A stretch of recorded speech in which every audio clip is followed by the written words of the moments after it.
It's about time that referees clamp down on Mikel Arteta and his disgraceful behaviour on the touchline. There's a fine line between being passionate and being disrespectful, and Mikel Arteta is downright disrespectful. One manager described him as the most disrespectful manager he's ever come across in his entire career. Shut up and grow up.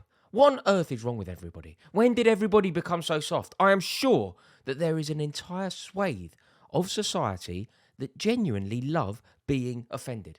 How can you be offended about the way Mikel Arteta conducts himself on the touchline? I don't like Arsenal, I don't like Mikel Arteta, but there is nothing wrong with behaving the way that he does on a touchline. He's passionate, he's desperate for his team to win, and I am sure that people are going out of their way to be upset about this. The chip doesn't exist in my brain to comprehend how you can genuinely be upset and offended about the way Mikel Arteta conducts himself. I'm sure that these people, they aren't genuinely offended. They think that being offended portrays them in a positive light. I'm sure that's what it is. I'm sure that people enjoy being offended. I think they actively seek it out.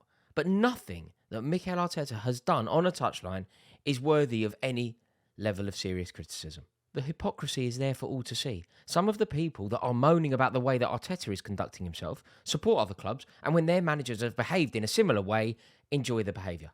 They call it passion when it's their team, but when it's the opposition, they suddenly don't like it. Do you know what I think it's linked to? It's linked to the fact that Arsenal are doing well. Look, I never want that club to do well, ever. But you can't be such a hypocrite here. I loved it when Mourinho was winding up Arsene Wenger. I loved it when Mourinho was trying to get into the head of Alex Ferguson. I loved it when Mourinho was giving pot shots at any opposition manager that came his way. The way that Jose Mourinho took pot shots at Rafael Benitez. I embraced that. I encouraged it. I loved it. I lived off it. It was my heartbeat, my inspiration. How on earth can I now be upset at the way that Arteta's conducting himself? Truly ridiculous. Arteta is a manager who demands total commitment from every single one of his players, and they respond. And it's an ecosystem because he demands that from them, they demand it from him, he demands it from everyone at the club, the fans respond in the same way, and that is why Arsenal have taken 50 points in the first half of the season. Mikel Arteta sets the tone. Everything that you are seeing at Arsenal from this dazzling Arsenal team, from the fans at Arsenal, who have made that stadium more rocking than it has ever been in its history. It all starts at Mikel Arteta. He sets the tone. He is a microcosm of the entire club. There was a moment in the first minute of the game against Manchester United, which I think encapsulates Arsenal perfectly. Granit Xhaka ran like a maniac, pressed Luke Shaw, tried to win the throw didn't go his way, and he went like a lunatic at the linesman. People are saying that's disgraceful, he shouldn't be doing that, and look, whether you want to be offended at the fact that Granit Xhaka had a pop at a linesman or not is purely up to you, but that set the tone. The fans thrive off that level of commitment. The manager insists on that level of commitment. And that moment set the tone for what we saw throughout the 90 minutes. It's a never-say-die attitude. It's a desperation to win. And that is why Arsenal won the game with practically the last kick of the game. Also, Xhaka's descent towards the linesman. Maybe it's slightly unpleasant. Maybe he shouldn't be doing it. But I want to see that from my team. I want to see my team desperate for every decision and fighting for every single second of the game. There's nothing wrong with Granit Xhaka barracking a linesman when a decision doesn't go his way. It sets the tone, and it is the behaviour of winners. And do you know what this Arsenal team are currently? Nothing set in stone, there's a long way to go. But they are demonstrating, it's painful, but they're demonstrating the behaviour of champions. And that moment ensured the absolute partisan and unconditional backing of the Arsenal fans. I saw that the Arsenal club, who I don't know who makes these ridiculous decisions, but they put a load of clappers out on the Arsenal chairs. It's, totally unnecessary for any club, I believe, but they put them out there. But there's no way that that was going to be necessary. It's Arsenal at the top of the league, fighting for the league, welcoming Manchester United, the only team that have beaten them this season. You don't need clappers. And if you thought you did, you don't understand football.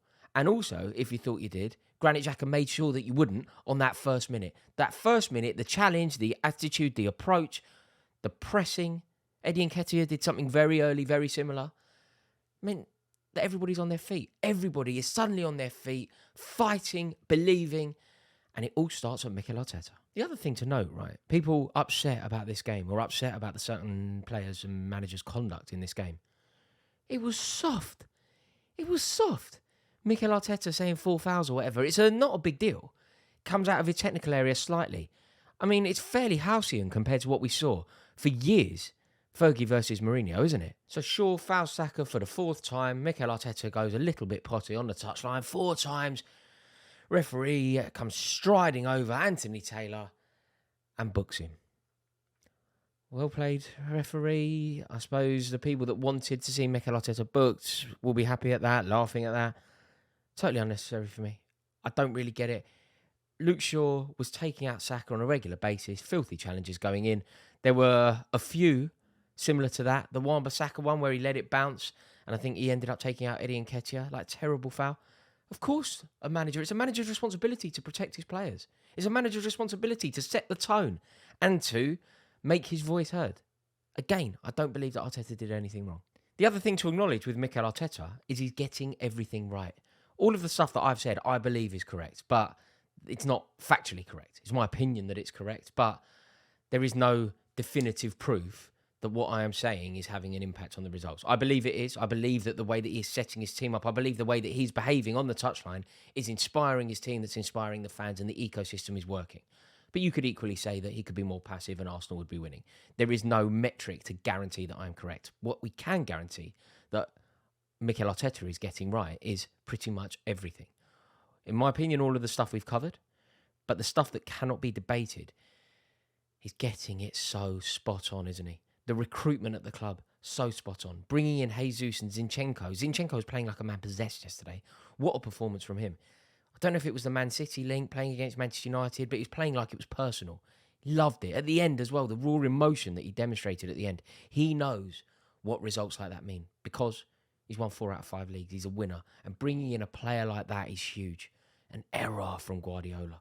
Error. Not only because it improved Arsenal to such a huge degree, but they're having a crisis in that position.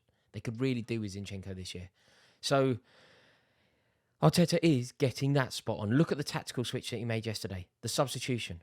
Taking off White to bring on Tomiyasu. That nullified the threat of Marcus Rashford massively. And within 8 minutes, Tomiyasu, not only does he make sure that he looks after Rashford, but he's got an assist. Nudges the ball inside to Saka, who calls in that perler. Huge decision, Arteta, again. Overall, I think Arteta is getting it so spot on, and I don't really understand why people are being snide about his conduct. I think we can criticise Arteta for certain footballing decisions. I think he made a mistake at Old Trafford earlier in the season when they ended up losing that game. But generally speaking, I think he's getting everything right. And pretending or actually being offended because he acts like a bit of a banshee on the touchline, I truly can't comprehend it. I don't empathise with it. I don't understand it. I don't like it. And I think that it actually does a disservice to football. Football is a game of passion. What on earth do you want him to do? Sit down in the dugout with his arms folded? He is a man of passion. He is a man who is trying to inspire his team, and he's a man who has inspired his team to be top of the league, fighting a juggernaut that is Manchester City. Of course he's passionate. Of course he's going to fight for every decision. This is huge. Arsenal have a chance to make history, to win the league for the first time in 2 decades. So yeah, he's going to be quite passionate, and it's going to boil over at time. But that's football. And if you don't get it, I actually don't think that you understand football fully. So there we have it. There are my thoughts on the Mikel Arteta debate and the way that he conducts himself on the touchline. I honestly have no issue with it. And in fact, I don't think Arsenal win the game in the way that they did with practically the last kick of the game if Arteta is a more passive manager. Inspiring managers. That is their true responsibility. And I think that Arteta is doing that annoyingly well. Thank you so much for watching this video. Let me know your thoughts. I think I'm probably in the minority here, so I will be very interested to see what you say in the comments below. Really appreciate you watching this video. If you have enjoyed it, please give it a like. Please click subscribe, and I look forward to seeing you in a bit. Ta-da.